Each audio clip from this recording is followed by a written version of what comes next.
A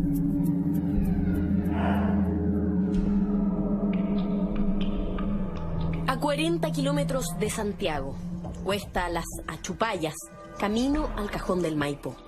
7 de septiembre de 1986, 18:35 p.m. En ese lugar, en esa fecha, a esa hora, pudo provocarse un cambio en la historia con insospechadas consecuencias para el régimen militar y para el país por completo.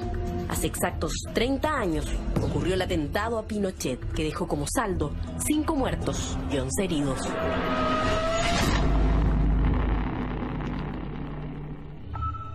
Pinochet viajaba a Santiago junto a su comitiva, desde su parcela de descanso en el Melocotón, en 5 autos, donde se repartía él y gente de su confianza. En la cuesta los esperaban militantes del Frente Patriótico Manuel Rodríguez, los que formaron parte del atentado que intentó acabar con la vida del entonces comandante en jefe del ejército y presidente de la Junta Militar. Las víctimas fallecieron producto de las explosiones de fusiles, cohetes y granadas ocupadas en el enfrentamiento.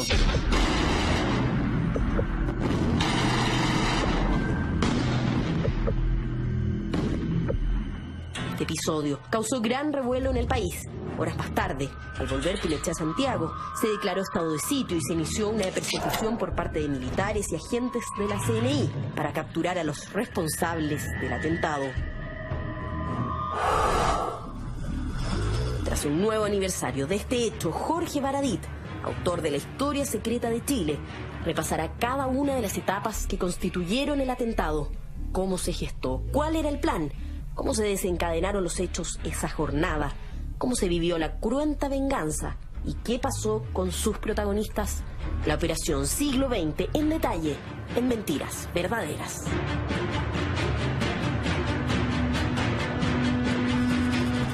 Y tal como veíamos en la nota introductoria, vamos a desmenuzar este hecho histórico del país. A ti, Jorge, que te gustan las ucronías, ¿qué habría pasado en nuestro país si este atentado hubiese sido exitoso y hubiese matado al dictador Augusto Pinochet? A mí más que importarme qué habría pasado, porque habrían puesto al almirante Merino. ¿No cayera dictadura? Probable. No, ni cagando. Olvídalo. Tenían tomado el país, el ejército de Chile, que se supone que nos tiene que defender, tenía tomado el país, entonces no había ninguna opción. A mí más que preocuparme qué habría pasado si Pinochet muere con la dictadura, me interesa y encuentro más interesante ver qué habría pasado con la transición si no hubiera estado Pinochet. Él era el que tenía amarrado el poder, tenía sus redes de poder, tenía sus intereses más profundos puestos. Entonces quizás se habría vivido un ambiente más liberal, quizás no habría necesitado vender tanto el trasero los gallos de la Concertación, habría sido a lo mejor menos transado, quién sabe, ¿no? Pero como tenemos poco rato, mejor entramos en la... ¿Cómo se forja este atentado del 86? Bueno, todo esto parte con la sublevación popular, ¿eh? Es la gente la que a partir de la primera década, de la década del 80, perdón, al principio, ya no aguanta más esta dictadura de mierda, ¿no? Que tenía todo el mundo con los nervios tomados. Comienzan a salir a las calles y se produce un hecho muy particular que pasó desapercibido. Antes voy a hacer una aclaración. Como nunca en otro programa, voy a hacer caso y voy a ser intérprete de estos dos grandes libros, Los Fusileros de Cristóbal Peña Fletcher y Operación Siglo XX de la gran Patricia Verdugo, que falleció en el 2008, y Carmen Hertz, ¿no? Voy a ser intérprete de estos dos tremendos libros. Perfecto. Se cuenta que en 1981, pleno Festival de Viña, con Julio Iglesias y Camilo VI, Rodríguez, el gran Festival de Viña, se produjo un apagón y se apagaron las luces en el hotel donde se alojaban, en el Hotel O'Higgins. Yo soy de allá, así que conozco más. Yo también. Y una llamada telefónica muy humilde indica que estos cadenazos, en el fondo, que cortaron la luz por un ratito, había sido llevado a cabo por el Comando Manuel Rodríguez. Ya. Desapercibido completamente. 2 años después, en 1983, se produce una confluencia de cuadros, como se les dice, ¿no? En el Cerro Esperanza, un saludo a mi cerro, yo soy del Cerro Esperanza de Valparaíso, había un club deportivo que se llamaba Brompello. Perfecto. Y en ese club deportivo, los hermanos Hernández Norambuena y con otros integrantes que jugaban fútbol, comenzaron a organizar peñas y actividades culturales, se formó la rama cultural. Y eso empezó a atraer gente, y se empezó a formar un núcleo. Y ellos se juntaron con gente que venía desde el interior de la quinta región, empezaron a armar algo ahí, se formó un núcleo interesante que con posterioridad se convertiría en parte integrante importante del Frente Patriótico. Más oficiales chilenos que habían participado en la revolución contra Anastasio Somoza en Nicaragua, unos 100 oficiales chilenos, entre ellos un cabro, Valenzuela Levi, que habría tenido incluso instrucción en Bulgaria. Y en 1983 se forma el Frente Patriótico Manuel Rodríguez, que tiene como única misión, su gran misión, derrocar al gobierno de Pinochet. ¿Quién toma la decisión política de llevar a cabo este atentado? Ellos eran el brazo armado del Partido Comunista. Lo que pasa es que esto se detona a raíz de una decisión. Hay derecho, los pueblos tienen derecho a rebelarse contra un tirano. Estaban siendo asesinados uno por uno, la gente estaba siendo amenazada, había sido privada de sus derechos, estaba siendo espiada, habían perdido todos los derechos civiles, se estaban secuestrando, torturando y asesinando a muchos chilenos, y se toma la decisión de enfrentar esta situación y de enfrentarla con una rebelión armada.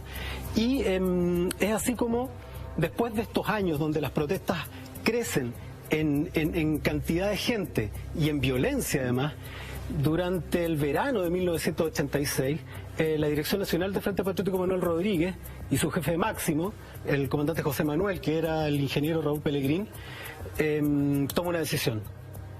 Van a asestar un golpe enorme al régimen, pero es algo absolutamente secreto. Estamos hablando de enero de 1986. Perfecto. Este golpe secreto, solamente convenido entre muy pocas personas, no baja al resto de los militantes se mantiene en la cúpula. Se mantiene solamente entre muy pocas personas. Y durante todo ese año se produce adiestramiento, selección de gente, es llevado para allá, para acá, lo que vamos a contar. Y solamente en el último momento, cuando ya están todos reunidos en el Cajón del Maipo, en una casa, que también vamos a contar cómo la consiguieron, se juntan, se miran todos a la cara, y el jefe, una voz de autoridad, les dice: lo que vamos a hacer es que vamos a matar al chancho. Todos sabían perfectamente de quién estaban hablando. Uno cuenta que se le nublaron los ojos. Más que miedo, muchos de ellos sintieron un alivio tremendo, sobre todo uno en particular. ¿Quién? Víctor Díaz, uno de los fusileros que tenía un padre detenido desaparecido. Al padre después se supo, Víctor Díaz padre, había sido asesinado, primero torturado, luego le habían puesto una bolsa de plástico en la cabeza y le habían inyectado cianuro. El cianuro mata en 2 o 3 minutos cuando se inyecta, produce mareo, náuseas, vómitos, comienza a haber parálisis respiratoria, es decir, el tipo se está ahogando en seco. Claro. Es una muerte con tremenda angustia, con mucho dolor, termina con parálisis muscular, coma y la muerte.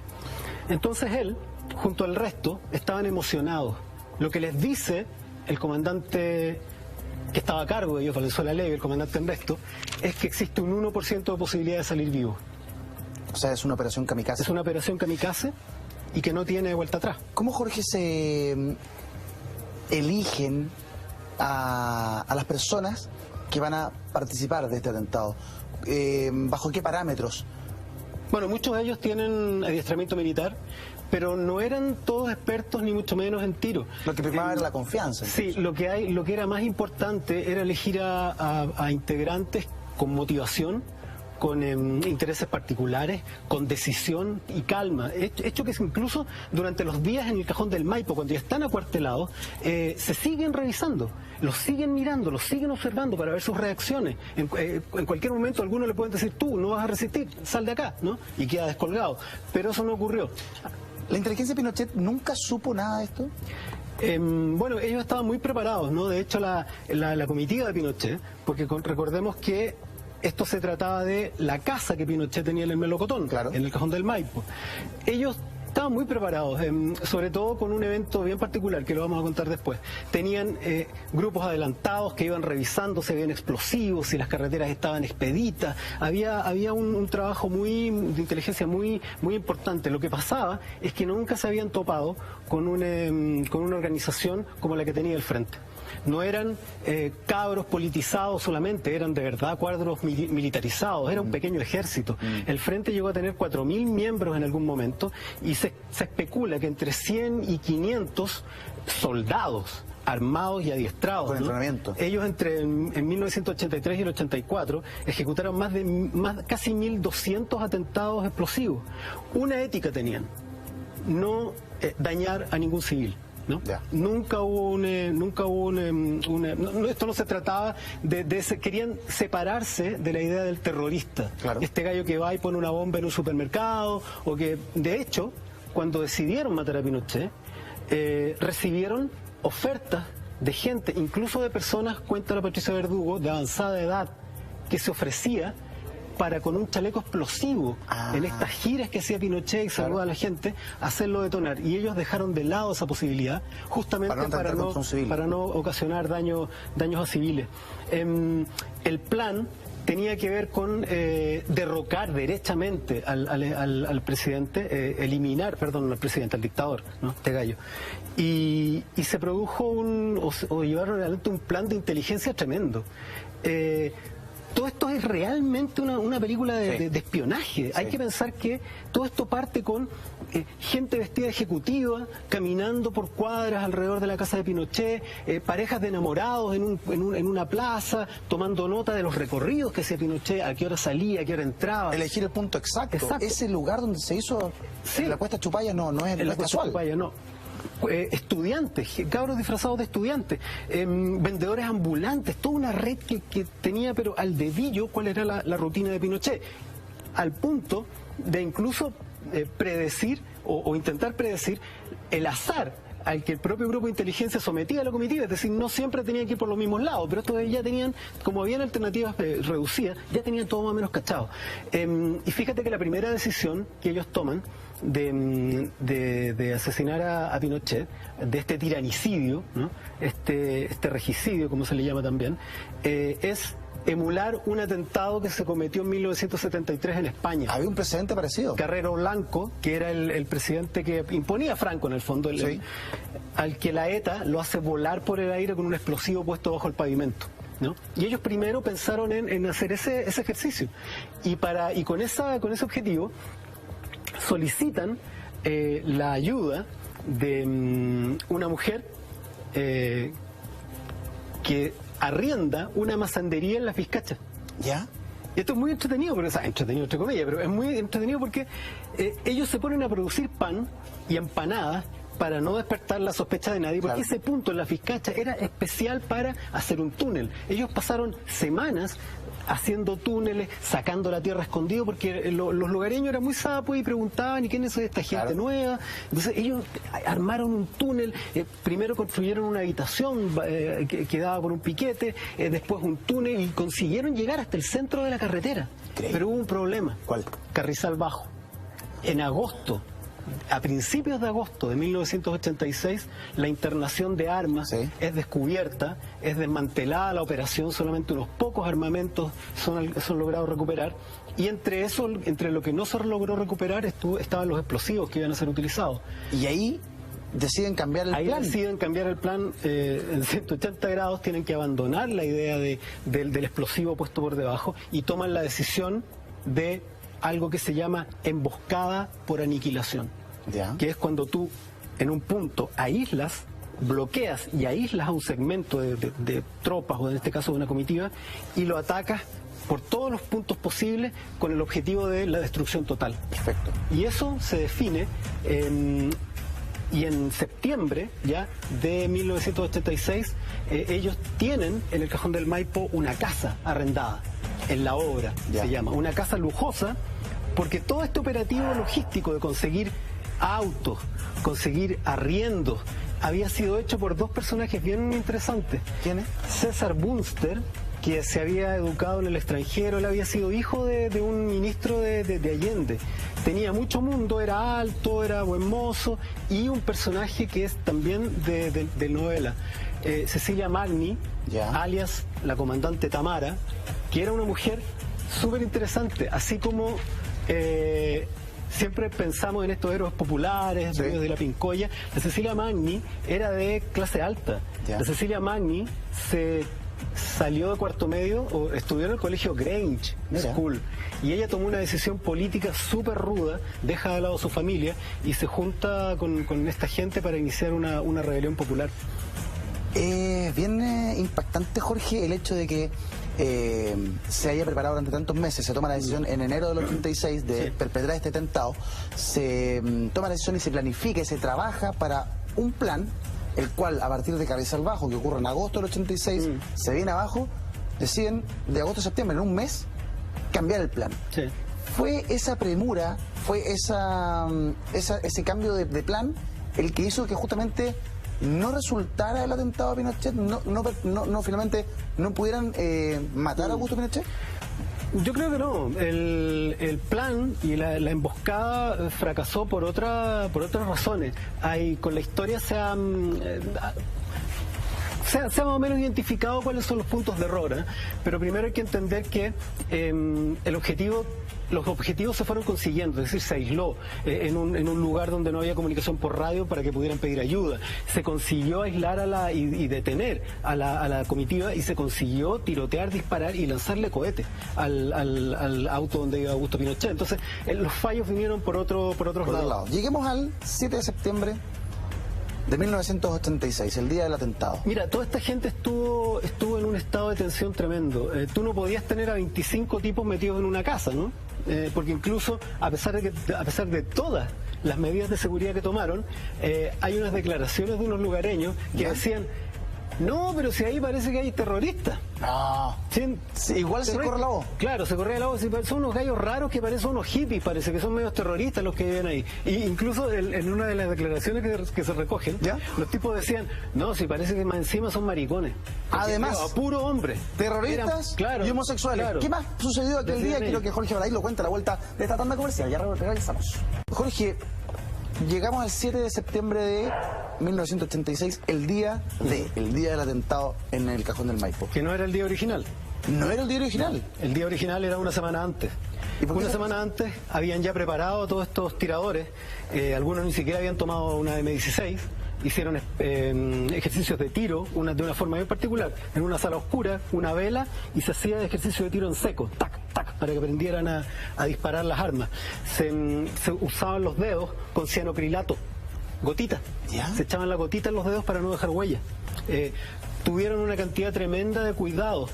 No podían estar mucho rato recluidos ahí estábamos hablando de 25 personas en una casa, los lugareños veían. Pero ¿qué ocurrió? El día 30, en la noche, van a mirar de madrugada el lugar donde se va a realizar, y ese día en la noche, porque Pinochet estaba todo el fin de semana ahí, era sábado, ¿ya? Y de pronto el guardia ve que hay unos autos moviéndose rápidamente y con baliza, y llama a decir: ¿qué pasó? Y ponen la radio y descubren que había muerto Jorge Alessandro Rodríguez, y Pinochet se había ido de vuelta a Santiago. Y tuvieron que retrasar una semana completamente con toda la tensión que había. Hay que pensar que la mayoría de estas personas eran personas comunes. Claro. ¿No? Estamos hablando de civiles que en algún momento deciden tomar las armas para enfrentarse a un gobierno tiránico, ¿no? Entonces estos gallos no tenían de pronto toda la prestancia que corresponde, algunos sí, la mayoría, y tienen que tomar un plan B, y ese plan B consiste en que no nos podemos quedar en este lugar, y toman una decisión extrañísima. 15 los agarran y se los llevan a San José de Maipo, golpean la puerta de la hostería Carrió y dicen: hola, necesitamos alojamiento para 15 seminaristas de Schoenstatt. No te creo. Y el tipo los mira, los hace entrar, los encuentra de lo más ordenaditos, perfumaditos y afeitados, y los aloja. Y ellos durante una semana estuvieron bendiciendo, persignándose, rezando, haciendo actividades de seminarista escondidos. A lo Manuel Rodríguez. A lo Manuel Rodríguez, bueno, los primeros guerrilleros, Frente Patriótico Manuel Rodríguez, ¿no? Y estuvieron una semana donde les pasó prácticamente de todo. A un tipo lo detiene la policía, le quitan el carnet, a otros los ven en lugares donde no corresponde. Alguien va a guardar un auto en la casa y cree ver algo. Los lugareños empiezan a sospechar y se empieza a derrumbar al parecer todo esto. Pero logran llegar a la madrugada del 6, o sea, a la madrugada del 7, juntan a toda la gente nuevamente en el lugar y planifican lo que iba a ser el ataque final. Estaban esperando a que Pinochet alrededor de las 6 de la tarde saliera de la casa del Melocotón y pasara por esta cuesta y pudiera ser detenido y enfrentado. El plan era más o menos el siguiente. La comitiva de Pinochet consistía en 2 motoristas que iban por delante, detrás un auto de seguridad después 2 Mercedes-Benz blindados. ¿Ya? Y lo más entrete es que se empezaron a usar esos autos hacía pocos días, pocas semanas, solo por el descubrimiento de Carrizal Bajo. Y ahí comenzaron a utilizarse. Y después 3 vehículos más de seguridad que cerraba. El último llevaba 4 boinas negras que iban con traje camuflado, armas, al momento de guerra y con todo preparado, ¿no? Y el grupo se iba a dividir en 4, el grupo de fusileros de los frentistas. Imagínense un cerro al lado de un camino que da a un barranco, ¿no? Sí. Es una curva en una cuesta. La idea era que una camioneta con una casa rodante interpusiera después que pasaran los policías en moto. Iban a frenar la comitiva, otro auto se iba a poner por detrás y un primer grupo se iba a encargar desde la misma casa rodante a dispararle al primer auto. Okay. 2 grupos se iban a encargar de los autos del medio y un último grupo se iba a encargar del último auto que tenía a los boina negra. Cuando a las 6:20 de la tarde del 7 de septiembre de 1986 llega el momento, el comandante Ernesto pone un cassette con el himno del frente y después, para levantar la moral de un grupo que estaba muy nervioso pero también muy decidido, el último discurso de Allende. Este último discurso de Allende termina y él se da cuenta que vamos a tener éxito, dice. Luego de eso, a las 18:20 reciben una llamada desde San José de Maipo, una llamada que les dice: la comitiva va en camino. Eran 2 mujeres que acto seguido se van del lugar y comienzan a salir los autos desde la Casa de la Obra. Impresionante. Quiero revisar el relato al detalle que Jorge Baradit tiene para todos nosotros, pero antes queremos contarles que los productos Minuto Verde son 100% naturales, sin aditivos ni preservantes. Y como son 100% naturales, no les afecta la nueva ley de rotulación de alimentos. O sea, ningún producto Minuto Verde tendrá sellos negros. Minuto Verde, por un Chile más sano. Gracias, Minuto Verde, por estar con nosotros esta noche aquí en Mentiras Verdaderas. Avanzamos junto a Jorge Baradit en esta conversación, en este relato que tú haces, Jorge, que es bien cinematográfico. La cuesta es bien particular, es una cuesta con un camino y un barranco tal como tú lo señalas. Yo he pasado, los santiagueños, la gente de Santiago ha pasado muchas veces, quienes van al Cajón del Maipo conocen el lugar. Cuando comienzan los disparos, todo comienza a ejecutarse de manera correcta para los propósitos del Frente Patriótico Manuel Rodríguez. Sí, lo que ocurre es que estos tipos deciden actuar, tocan el silbato con el que se empieza a ejecutar la acción, dejan pasar a los 2 motoristas, se interpone la camioneta, la Peugeot Station Wagon con la casa rodante, y ahí comete el primer error la comitiva. Se supone que el primer auto, una comitiva no se detiene, por seguridad no se detiene, en cambio el primer auto frena bruscamente. Hay un fusilero delante, frente a los policías. El fusilero cuenta que apunta con la M16 hacia el primer motorista y que el primer motorista, el carabinero, se da cuenta. Y él dice que él ve la cara de terror y lo único que atina es acelerar. Levanta la rueda y como él, fusilero, no tenía la orden del silbato para disparar, deja que pase. Cuando viene el segundo, que también se da cuenta, se desvía y choca contra un restaurante. Dan el silbato de inicio y comienza una balacera espantosa. Uno de los errores del frente que se comenta después es no haber utilizado explosivos primero y después fusilería. Lo hicieron al revés. Entonces, ¿qué pasó? Este auto frenó y fue expuesto al tiroteo más brutal de todos. En ese momento aparece la figura de Jovan Travich, se llamaba, Jordan Tabra, que los mismos frentistas describen, es un teniente de carabineros, como el que se defendió más ferozmente. Él es el primero que grita, hacia atrás, es una emboscada. Llegan los tiroteos, ve como el chofer que va a su lado recibe un tiro que le cercena la femoral. El tipo cae y comienza a desangrarse. Le empieza a pedir a sus soldados que van dentro, a sus oficiales, que salgan del auto. Grita, salgamos, pero cuando mira hacia atrás, el que iba atrás está echado hacia atrás con tiros y con un tiro en la cabeza agonizando. Consigue descargar toda su UCI, un solo cargador de UCI, son 32 tiros creo, hacia afuera, y se le traba, la bota, busca el fusil mientras se tira al suelo, empuja patadas al cadáver del chofer y consigue salir por la misma puerta del chofer punta y codo, disparando. Se le traba la escopeta y lo único que atina es a huir hacia el costado, donde es alcanzado por 2 tiros, uno en un hombro y otro en una zona genital. el cabo que lo acompaña, que va detrás de él, le pide que recuerda que le dijo, entre los gritos de dolor, que por favor lo matara. Pero algo se activa en la mente de Jordan Tabra, que se me olvida el nombre, cuando ve ahí, delante, donde está la casa rodante, unos pies por debajo, y le pide la pistola Taurus al cabo, y comienza a tirar, hasta que se le acaban los tiros, y rueda hacia un costado y comienzan a hacerse los muertos. En ese momento el tiroteo es una lluvia de balas, el chofer de Pinochet atina a retroceder violentamente, el auto que viene detrás choca con él, se hace un costado, y es ese auto que se hace al costado el que recibe el impacto de un cohete Low, que hace estallar prácticamente el vehículo. El chofer salta y lo único que ve es un vehículo en llamas y dentro los integrantes quemándose, mueren. El auto de Pinochet sigue hacia atrás rápidamente, consigue dar una vuelta como en las películas, claro, y se enfrenta al jeep que está obstaculizando la parte de atrás y sale entre medio de no por fuera, sino que por el interior, entre el cerro y el vehículo. Incluso uno de los frentistas tiene que subir y trepar al cerro para no ser atropellado. En ese momento habían salido ya los comandos desde atrás, y los comandos no surtieron mucho efecto. Yo no voy a juzgar a nadie porque son instancias en las que uno nunca ha estado.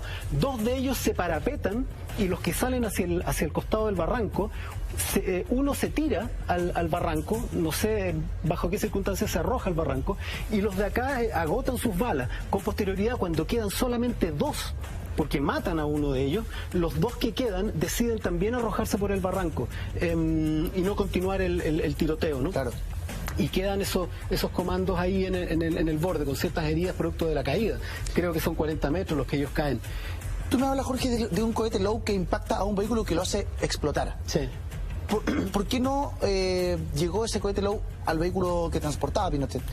Desgraciadamente, ellos iban a usar unos cohetes RPG, se llaman, ¿no? Los desecharon porque no estaban seguros de las condiciones en las que estaban, y se decidieron por los Low. Y el problema que tenía la característica que tienen los cohetes Low es que se activa la espoleta solamente cuando el cohete ya ha recorrido 9 metros. Y ellos lo dispararon desde muy cerca y no alcanzó a activarse la espoleta, y el cohete pegó en un canto del vehículo, no es el cristal donde Pinochet ve la Virgen y todo esto, no, él golpea en un borde del marco de la puerta y sale en otra dirección. Otro cohete consigue explotar contra un poste y lo hace de pedazo, y otro rebota en el piso y se pierde en otra dirección. Pinochet tuvo muchísima suerte. No quiero hacer humor negro, pero es el palo de Pinilla, ¿cachai? O sea, tenían la oportunidad, habían conseguido encerrarlo en una encerrona sin salida, aniquilación absoluta, y el tiro, después de años de planificación, finalmente de meses y todo, el tiro que tenía que atinar no estalla. Pinochet consigue escapar raudamente, lo sigue uno de los vehículos de seguridad, el que había quedado en buenas condiciones, y en el lugar del hecho, después de este humo, de este tiroteo, de esto que dura 6 minutos, que uno dice, 6 minutos, es un infierno interminable, son 6 minutos eternos. Uno de los policías, que declara, dice que fue los 6 minutos más largos de su vida, por supuesto, ¿no? Claro. Quedan ahí sin saber si Pinochet estaba muerto o no, porque ellos no saben en qué vehículo va, ¿no? Suponen que uno de los dos blindados, uno nota que uno de los blindados escapa del cohete Low y que se va, y por supuesto piensan, ojalá que no haya sido ese. Y aquí viene una de las fugas más, con el permiso, care raja, weón, de la historia. O sea, los tipos lo que hacen no es perderse en los cerros, no es buscar mezclarse con la multitud, no. Los tipos sacan unas balizas, se las ponen a los autos que habían utilizado para transportar a los cabros ahí, a los guerrilleros, y se van detrás de Pinochet, parados en la camioneta, unos con el fusil en alto, haciéndose pasar por agentes de seguridad. Así como cuando uno ve a los PDI de pronto que van acá, abriéndose paso y pidiendo que les abran el paso, y de hecho la gente se va corriendo. Hay un retén. Una cacería después. Hay un retén de carabineros que efectivamente levanta las barreras, corre las cosas para que pasen estos vehículos de seguridad donde van huyendo los frentistas. Y luego llegan a Santiago, se distribuyen por distintas casas de seguridad, la mayoría pasa a Argentina por pasos ilegales, mientras Pinochet, que esto no se sabía y ellos no lo sabían, llegaba a un regimiento que hay por ahí cerca y se baja del vehículo con su nieto. Sí.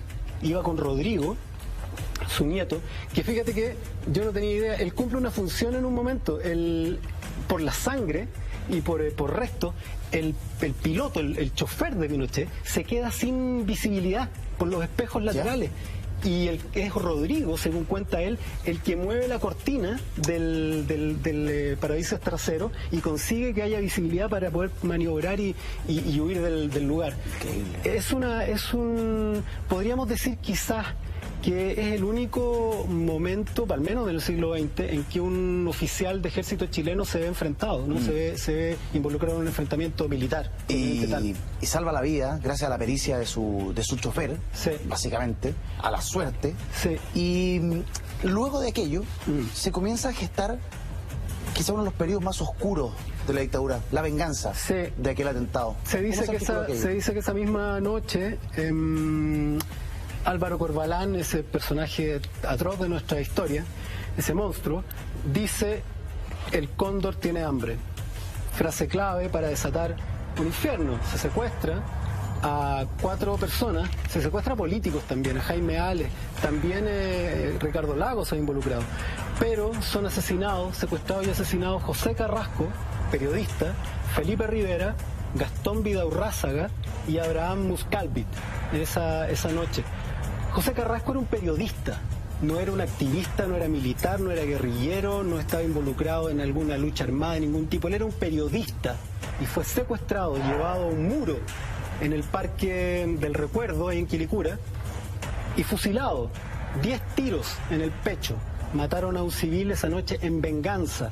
Y después, al año siguiente, 1987, Álvaro Corbalán también desata lo que se conoce como la masacre de Corpus Christi, la Operación Albania, donde son llevados prisioneros, entre ellos algunos de los integrantes de este grupo que había sido capturado, a distintas casas en Santiago, donde son asesinados de maneras bien espantosas y violentas. Con el tiempo algunos de ellos son capturados y llevados a prisiones. Ahí se produce un nuevo capítulo.